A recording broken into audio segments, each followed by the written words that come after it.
네, 안녕하십니까. 윤철중입니다. 두산 에너빌리티 방송을 시작을 하겠습니다. 좋은 소식이죠, 여러분들. 체코에서 한국형 원전 수출을 가로막았던 법적 걸림돌이 마침내 제거가 되었습니다. 체코의 최고행정법원이 경쟁사 EDF의 가처분 신청을 기각을 하면서 한국수력원자력 한수원이랑 체코 전력공사 사이의 두코바니 신규 원전 2기 건설 최종 계약 체결이 초읽기에 들어갔다는 소식이 전해졌습니다. 이로써 2009년도에 아랍에미레이트 바라카 이후에 15년 만에 원전 수출 쾌거가 현실화가 되는 순간입니다. 체코 사업은 여러분들 아시겠지만 1기가와트급 원전 2기를 짓는 26조 원 규모의 대형 프로젝트이고, 또 두산에너빌리티를 포함한 이른바 팀코리아 컨소시엄이 주계약자 한수원과 함께 참여를 하고 있습니다. 두산에너빌리티는 이 컨소시엄에서 주 기기 공급, 그 다음에 시공을 담당하는 핵심 역할을 맡아서 수의 규모만 7조에서 9조 원에 이를 것으로 추정이 됩니다. 이거는 두산에너빌리티 향후 매출 기반을 크게 강화해주는 아주 중요한 포인트가 될 것입니다. 그리고 무엇보다 이번 그 법원 결정으로 계약 지연 우려가 해소되었다는 그런 점이 되게 중요한데, 앞서 프랑스 EDF의 가처분 신청으로 5월 예정이었던 서명식이 한 차례 연기가 되었지만 체코 정부가 이미 계약 사전 승인을 마쳐둔 상태였죠. 이제 법적 어떤 족쇄가 풀리면서 계약 체결에 속도가 붙을 전망이고, 한수원을 비롯한 팀코리아 업체들은 곧바로 실행 준비에 돌입할 것으로 그렇게 보입니다. 이번 성과는 한국 원전 산업의 부활을 알리는 신호탄으로 볼 수가 있고, 국내 원전 생태계 전반에 긍정적 파급 효과를 줄 것입니다. 그리고 실제로 미국과 유럽 등이 지금 원전 규제를 완화를 하면서 글로벌 친원전 기조가 강해지는 추세라고 앞전 영상에서도 여러 번 말씀을 드렸는데, 체코 수출 성공으로 우리 기업들은 이제 뭐 튀르키예, 그다음에 뭐 영국, 사우디, 폴란드 등의 더 큰 해외 원전 시장 진출에 교두보를 확보를 하게 됩니다. 제가 진짜 말씀드리고 예측한 대로 지금 이루어지고 있어요. 되게 좋은 흐름을 갖고 있습니다. 그리고 지금 에너빌리티 입장에서도 유럽 시장에서 기술력을 입증을 함으로써 향후 추가 수주에 또 유리한 위치를 선점하게 되었습니다. 주가도 또 긍정적으로 나타나겠죠. 예. 그리고 또 지금 이제 좋은 소식이 있었는데, 여러분들 기사를 보셨겠지만 그 한국 이 남동발전이랑 차세대 수소 전소 터빈 개발을 위한 업무 협약을 아, 체결을 한 것인데, 뭐 수소 전소 터빈이란 말 그대로 그냥 연료를 100% 수소만 쓰는 발전용 터빈입니다, 여러분들. 예, 그래서 이번 협력을 통해서 최신 기술을 적용한 국산 수소 전소 터빈을 개발을 하고 설비를 공급할 계획이고요. 남동발전은 이거를 이제 실제 발전소에 도입을 해서 운영하는데 협력하기로 했습니다. 그리고 남동발전, 죄송합니다 여러분들, 제가 오늘 말씀을 안 드리려고 했는데 지금 이 치료를 받고 와갖고 마취가 된 상태예요. 지금 많이 풀렸는데 더 늦은 시간에 또 방송을 제공해드리면 불편해하실까봐 어느 정도 지금 마취가 좀 풀린 상태에서 빠르게 좀 전달을 하기 위해서 방송을 진행하게 되었으니까 다소 발음이 좀 부정확하더라도 이해를 해주시길 바라겠습니다. 네. 아무튼 뭐 남동발전이 이미 두산이 주관하는 중형 그 수소 전소 터빈 국책과제 기획 단계부터 참여해서 실증이랑 상용화를 지금 함께 추진 중에 있고, 경남 지역 쪽에 노후 석탄 발전소 부지의 수소 터빈 기반 무탄소 발전 전환을 또 검토를 하고 있다고 해요. 예, 뭐 이 부분은 한 번쯤 여러분들이 보셨을지 모르겠지만 기사에 나온 부분들이고, 그리고 또 지금 두산에너빌리티의 부회장 정현인 부회장이 국내 발전사의 현실적 수요를 바탕으로 국내 수소 터빈 산업이 탄력을 받고 있다고 얘기를 하면서 지금 글로벌 가스 터빈 제조사들도 앞다퉈서 수소 터빈 개발을 가속화하는 흐름 속에서 남동발전의 이 초기 참여는 한국형 수소 터빈의 세계 시장 진출의 동력이 될 것이다 라고 이제 얘기를 했어요. 그만큼 이번 그 협력이 갖는 의미가 큰데, 뭐 아실지 모르겠지만 이미 19년도에 에너빌리티가 자체 기술로 대형 가스터빈 개발에 성공한 바가 있었고, 그리고 이 원천 기술을 토대로 2028년까지 90메가와트급 중형, 그 다음에 400메가와트급 대형 수소 터빈을 개발 완료한다는 그런 그 계획을 제시를 하고 있어요. 그래서 이번 이 남동발전과의 MOU를 발판 삼아서 국내 청정원 수소 발전 생태계를 구축함과 동시에 향후에 이제 개발이 될 것이죠. 개발될 한국형 수소 터빈을 이제 전 세계 시장에 선보이겠다는 그런 좋은 의미라고 그렇게 보시면 될 것 같아요. 네, 오늘 그래서 간단하게 좀 말씀을 드리려고 방송을 준비를 했습니다. 사실 이번에 이 전해진 두 가지 소식 모두 제가 유튜브 방송에서 저희 채널에서 이미 몇 차례 강조드렸던 내용들이에요. 그렇죠? 앞서 이제 영상들을 보신 분들은 아시겠지만 처음 안내드렸던 게 이제 10개월 전이죠. 여러분들 작년 7월입니다. 2만 원 미만대 급등 전에 이제 말씀을 드렸어요. 2만 원 한 19,000원대 이제 말씀을 좀 드렸었는데 그 이후로 이제 또 지속적으로 이제 몇 번씩 안내를 드렸어요. 방송에서 이제 좀 방송을 좀 많이 해서 여러분들이 좀 많은 그 좋은 기업들을 소개를 해드리려고 합니다. 예, 그렇게 해서 이제 진행을 했고 제가 앞전 방송에서 체코 원전 수출과 관련해서 EDF의 견제로 계약이 일시 지연이 됐어도 체코 정부 의지가 확고한 만큼 결국 계약이 성사될 것이라고 전망을 해드렸어요. 결과적으로 우리 예상대로 법원이 한수원에 손을 들어주면서 계약 추진에 그래도 청신호가 켜졌습니다. 예, 체코 원전 수출은 뭐 한국 원전 산업 제도약의 결정판이 될 거라고 뭐 계속적으로 이제 누차 말씀을 드렸는데 이번 결정으로 그 말이 어느 정도 현실이 되어가고 있는 것 같아서 참 보람됩니다. 많은 분들이 또 두산 에너빌리티 투자를 하고 계신 것 같습니다. 아무튼 좋은 결과를 가져올 것이라고 생각을 하고 그리고 수소 터빈 역시도 마찬가지예요. 지금 두산 에너빌리티가 차세대 먹거리로 수소 가스터빈을 점찍고 정부 국책 과제로 개발 중이라는 점을 꾸준히 말씀을 드렸고 조만간 그 국내 발전 공기업과의 협력이 가시화될 것이라고 방송에서 실제로 말씀드린 바가 있습니다. 이번에 또 남동발전이랑 손을 잡은 이 소식은 그 전망이 그래도 정확하게 들어맞은 부분이라고 생각을 하고 참 좋은 흐름. 예, 이렇게 앞으로 이제 새로운 그 정권과 함께 좀 이렇게 국내에서 뛰는 뭐 두산 에너빌리티뿐만 아니라 여러 기업들 있잖아요. 예, 앞으로 이제 또 소개를 드리겠지만 뭐 바이오 기업도 마찬가지고 방산 기업도 마찬가지고 전체적으로 이렇게 좀 잘 2차전지도 마찬가지고 좀 잘 갔으면 좋겠습니다. 예, 그래서 뭐 이런 그 사업 방향성이 제가 분석해 드린 대로 이렇게 흘러가고 있다는 점에서 기존 주주분들께서는 기업에 대한 신뢰를 한층 높여주는 어떤 계기가 되었을 것이라고 생각을 해요. 예, 그리고 지금 두산 에너빌리티의 주가 그 흐름을 보면 제가 이제 채널에서 처음 이제 이 기업을 소개해드렸던 게 7월 초잖아요. 2만 원 미만 수준에서 지금 이제 4만 원대 중반까지 올라왔습니다. 그쵸? 처음 안내드린 게 이날이에요. 이날 7월 8일 월요일 유튜브 방송에서 예, 이때부터는 지금 계속 꾸준히 그래도 좋은 흐름을 가져오고 있죠. 1년도 안 돼서 주가가 거의 뭐 1년 조금 넘어서 지금 뭐 지금 1년 안 됐죠. 1년 안 돼서 7월 초니까 주가가 지금 2배 이상 뛰어오른 셈인데 특히 올해 들어서 상승세가 두드러졌습니다. 1월 초에 보면은 2만 원 미만이었나요? 좀 내려갔었는데 1월 초쯤에 18,000원, 19,000원, 18,000원대이던 이 주가가 최근에 이제 4만 2,000원대까지 이렇게 아, 치솟으면서 연초 대비 거의 100% 이상 급등을 보였습니다. 지난 5월 21일에는 장중에 또 그 당시에 37,000원 기록하면서 2013년 이후에 12년 만에 사상 최고가를 또 새로 또 쓰기도 했죠. 그래서 이런 그 가파른 상승 뒤에는 몇 가지 뚜렷한 호재 요인들이 있었습니다. 우선 이 제가 계속 말씀을 드려왔던 원전 수주 확대에 대한 기대감이 큰 역할을 했고 앞서 언급한 그 체코 신규 원전 수주가 가시화가 된 데다가 사우디아라비아에서 무려 3조 원 규모의 가스복합 그 발전소를 수주했다는 뉴스까지 더해지면서 투자 심리가 크게 개선이 됐습니다. 실제로 글로벌 그리고 에너지 시장들을 여러분들 보면은 지금 뭐 러시아, 우크라이나 이 전쟁 발발 사태 이후에 에너지 안보랑 탄소 중립 모두를 충족할 대안으로 지금 원자력의 이 재부상이 두드러지고 있습니다. 그리고 미국도 원전 산업을 다시 키우고 있고요. 유럽 역시 규제를 완화하는 추세고 독일마저도 탈원전 정책에서 한 발 물러서는 모습입니다.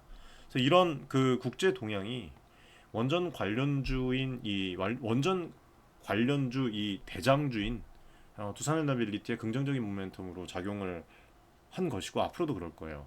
그리고 여기에 이제 또 아까도 말씀드렸지만 미래 먹거리로 추진을 해온 가스터빈 사업에도 성과 조짐이 이제 보여지고 있습니다. 예, 나타나고 있어요.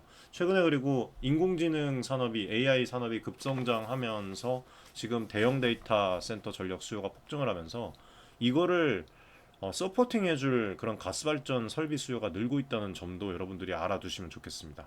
그리고 국내 유일의 대형 가스터빈 제조사 두산에너빌리티가 지금 올해 6대의 터빈 생산 능력을 보유한 데 이어서 내년에는 8대까지 지금 확대를 준비 중인데 일부 지금 제가 알기로는 미국 데이터 센터 업체들이 두산의 가스터빈 도입을 논의할 정도로 지금 신시장에 이 수요가 현실화되고 있는 그런 그 부분이 있습니다. 그리고 또 이 아시겠지만 유스케일 파워와 소형 모듈 원전 SMR 분야에서도 두산이 지금 갑자기 진행하는 게 아니라고 말씀드렸죠. 예, 일찍부터 해외 업체들과 협력을 해왔는데 올해 2분기 중에 이제 미국에서 SMR 프로젝트를 수주할 가능성이 매우 높아요. 저는 그렇게 봅니다.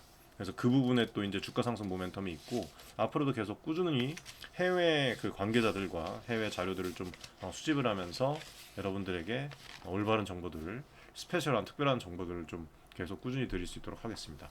그리고 원전이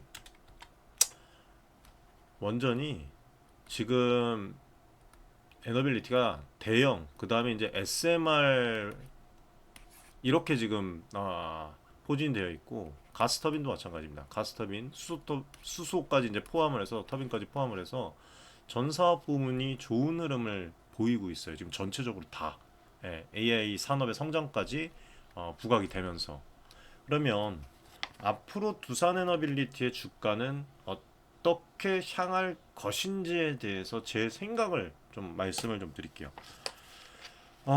우선은 단기적으로는 최근 상승에 따른 그 숨고르기 가능성을 염두에 둘 필요가 있습니다. 지금 뭐 4만 뭐 몇천 원대까지 이제 급등했던 주가가 현재 지금 또다시 등락을 하고 있는데 단기간에 오름폭이 큰 만큼 일부 차익 실현 매물이 나올 수가 있어요. 네, 나올 수도 있고 또 기술적으로 과열권 진입에 따른 조정이 있을 수도 있습니다. 특히 주가가 지금 12년 만에 최고치를 경신한 상태라서 이전에 매수했던 투자자들의 매물이 4만 원 중후반대에서 출회될 가능성도 있다고 생각해요. 여러분들 생각은 어떻습니까? 예, 단기 지지선으로는 그 직전 최고점 37,000원대가 새로운 지원선 역할을 할 것으로 저는 보고 있고 반대로 이제 또 추가 상승 가능성도 충분히 있으니까 추가 상승 시에는 이 심리적 저항선이라고 할 수 있는 4만 한뭐 6,000원, 5,000원 이 정도 부근이 1차 목표일 것 같아요. 이후에 이제 이거를 돌파를 하면 어떻게 될지 또 지속적으로 관찰을 해야 될 것 같습니다. 그리고 지금 보면은 애프터마켓에서도 지금 4%가 더 추가 상승하고 있잖아요. 그렇죠? 예. 추가 상승하는 분위기는 상당히 좋지만 단기 변동성에는 여러분들이 유의를 하는 것이 좋겠습니다. 그리고 중장기 전망으로 보면 두산에너빌리티의 성장 모멘텀은 여전히 유효합니다. 이번 체코 원전 수주 확정은 향후에 10년 이상 걸친 안정적 일감 확보를 뜻하고 대규모 프로젝트인 만큼 2030년대 중반까지 뭐 제작, 시공, 정비 등에서 꾸준한 매출이 발생할 전망이에요. 이게 이제 두산에너빌리티의 재무 구조 그 개선이랑 실적 턴어라운드의 핵심적인 역할을 할 것으로 보입니다. 그리고 체코에서 성공을 하면 이 성공을 바탕으로 해서 앞서 언급해 드렸던 뭐 영국, 튀르키예, 뭐 사우디, 폴란드 그리고 또 어디 있습니까? 남아프리카 공화국 등의 이런 원전 사업 기회에도 적극 도전할 가능성이 높습니다. 그래서 해외 신규 원전 시장 개척이 조금만 더 가시화가 된다면 에너빌리티 기업의 가치는 또 다른 레벨, 어너더 레벨까지도 올라갈 수가 있다. 그리고 가스터빈이랑 수소터빈 사업 오늘 잠깐 말씀을 드렸는데 이게 중장기 성장 동력으로 주목을 해 봐야 될 부분입니다. 기존의 화력 발전 그 턴키 기술에 더해진 어떤 친환경 수소 터빈으로 에너지 전환 시대에 대비를 하고 있어요. 에너빌리티가. 그래서 지금 27년도, 28년도에 이제 첫 국산 수소 전소 터빈이 실증에 이제 성공을 한다면 국내 노후 화력 발전소 교체 수요뿐만 아니라 해외 발전 시장에도 수출 품목이 추가되는 셈이에요.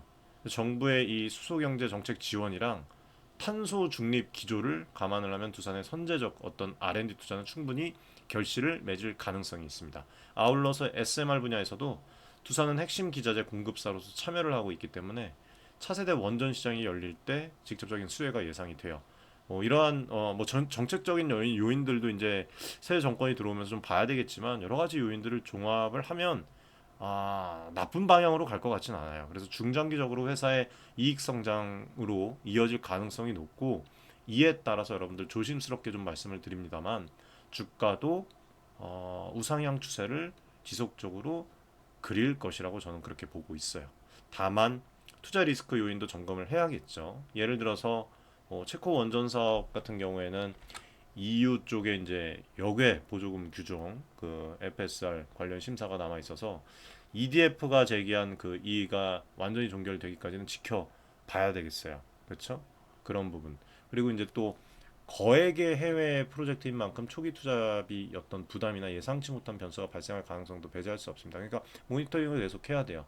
예, 가만히 넣어놓고 이제 우리가 투자를 하는 것이 아니라 수소 터빈 개발 역시도 많은 기술적 난관, 뭐 투자 비용 여러 가지가 있어요. 그렇죠? 예, 그런 부분들을 좀 지속적으로 좀 지켜봐야 되겠고 그래서 올바른 정보들을 계속 봐가면서 투자를 하면 여러분들 좋은 결실을 지금보다 더 좋은 결실을 맺을 수 있다고 생각을 해요. 네, 뭐 리스크에 대해서 잠깐 말씀을 드렸는데 어쨌든 현재 진행 상황을 볼 때는 크게 뭐 어마어마하게 우려할 만한 문제가 있어 보입니까? 여러분들 생각은 어떤가요? 네.